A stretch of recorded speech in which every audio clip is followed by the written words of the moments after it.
இப்படி மழையடித்தால் நான் எப்படி கொடை பிடிப்பேன்? இப்படி அலையடித்தால் நான் எப்படி கால் நனைப்பேன்? இப்படி கண்ணிமைத்தால் நான் எப்படி உன்னை ரசிப்பேன்? இப்படி நீ சிரித்தால் நான் எப்படி உயிர் பிழைப்பேன்? ஓஹோ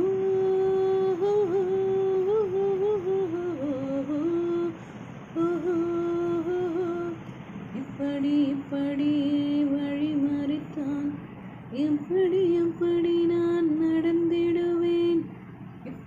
இப்படியே முகம் சிவந்தான் எப்படி நான் முத்தமிடுவேன்? இப்படியே பூ கொய்தான்